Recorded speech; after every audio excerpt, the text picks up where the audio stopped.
the killings of these individuals. They're not individuals. They're fathers, they're brothers, they're grandfathers.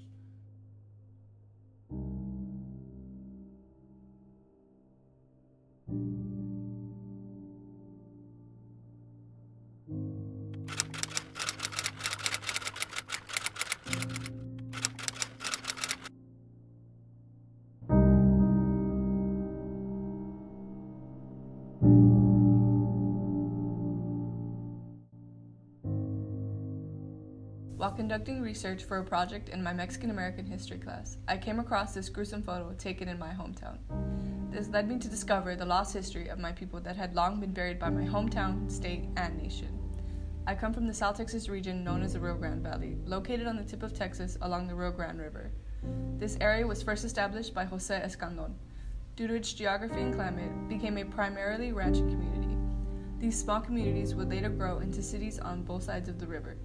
Living far from their nation's capital, these people grew a strong and independent spirit that would be challenged by upcoming changes.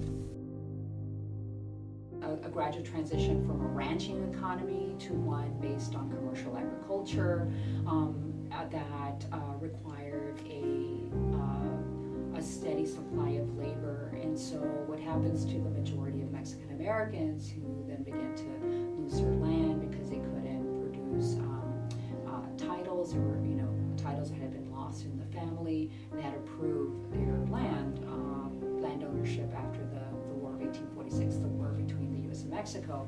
After the Mexican-American War, the only way for Anglos who moved into the South Texas border region to have access to land was to find a way to attach themselves to the elite landowning Mexicans. By far, the most popular and effective means was through intermarriage. In time, due to financial hardships brought on by natural disasters and drops in beef prices, Mexicans would find themselves at a disadvantage during these times of loss because they did not have the access to credit that Anglos had. In fact, Mexicans' only asset was the land they possessed. Consequently, in order to remain financially viable, Mexicans began to sell their land. Mexicans' loss was the Anglos' gain. Historian David Montejano's examination of the King Ranch's land purchasing records provide a perfect example of how the King Ranch expanded into the largest ranch in Texas. Men like Richard King, John Kennedy, and others seeking to profit off their newly acquired land funded the expansion of the railway into Brownsville. This was coupled with land speculators' survey of the land and coming to the conclusion that the Rio Grande Valley was ripe for agricultural production, leading to the creation of irrigation districts in the valley. It would be during the time period of the shift from ranching to farming that the Rio Grande Valley would be touted as the Magic Valley. In order to attract Midwestern farming families to migrate towards the valley between the years of 1905 to 1910, the valley was advertised as a place with cheap labor and a climate that allowed up to 3 crops a year. This shift from ranching to agricultural must not be seen only in terms of economics, but as a societal shift. For in a ranching society, the ranch hands or vaqueros are needed constantly on the ranch to maintain the animals. However, in a farm, only seasonal workers are needed. This creates a situation where workers no longer had a permanent place to live nor steady work. At the same time of the loss of steady employment, there was a massive Anglo immigration into the valley. A study conducted by James A. Sandos illustrates this shift in population. Sandos demonstrates that unlike the earlier Anglo population, which sought out to intermarriage with the landed Mexican elite, a very different story emerges with the advent of agriculture and the arrival of farm families from the Midwest. Sandos utilizes census records to show that in Cameron County, those of mixed-race population were reduced from 47% in 1900 to 24% in 1910, and in Hidalgo County, the mixed-blood population shifted from 52 to 25% in 1910. Sandos concludes that the potential for ethnic conflict intensified as more Anglos of native parents and more Mexicans entered the valley. With no corresponding growth of mixed population, the traditional bonding element of this historically polarized society, the cultural network, could no longer function. Meanwhile, south of the border, the bloody war that erupted in response to the repressive and opportunistic regime of President Diaz, known as the Mexican Revolution, was being waged. A war in which almost 1 million Mexicans fled to the United States to escape the violence.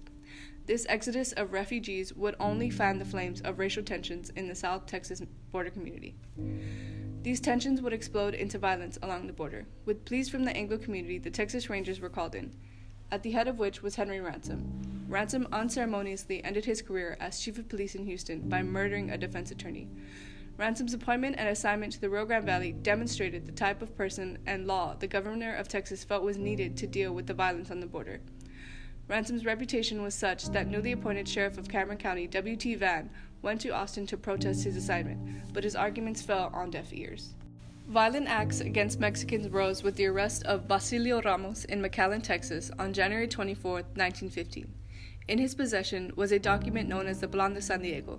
This document was a call to all Mexicans to overthrow the United States government and reestablish the lands that used to belong to Mexico and establish an independent government within them.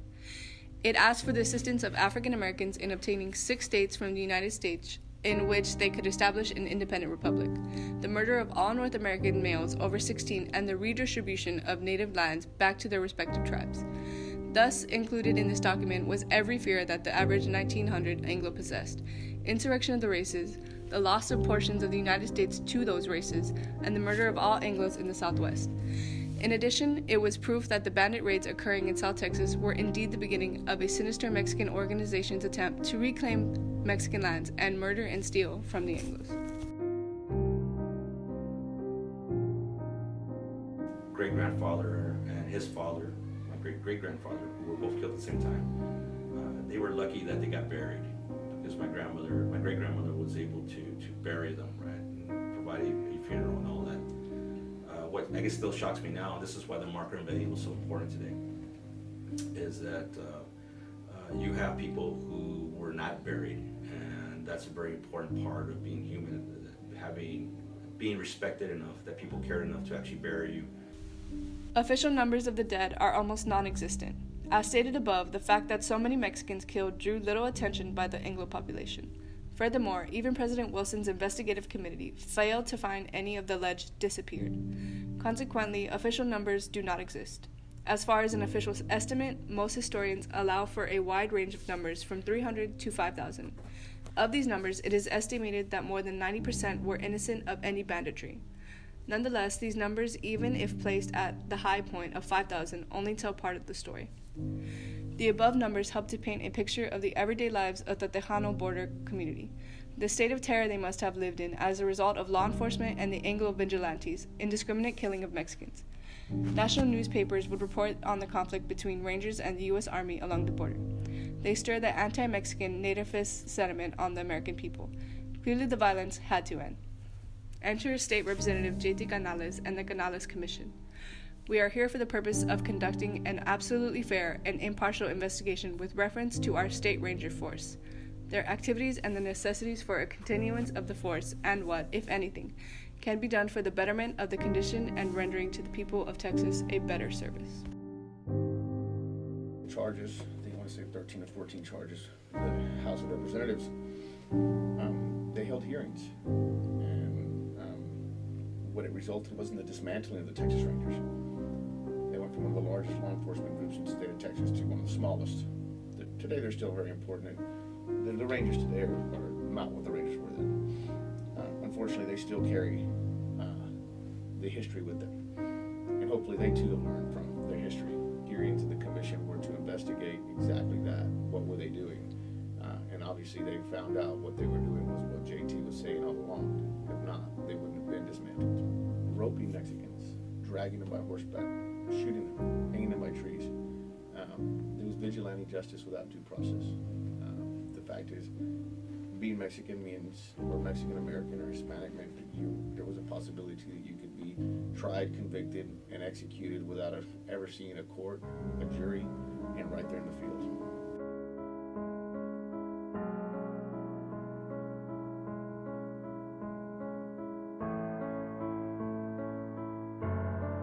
We need an honest history for the living, now more than ever.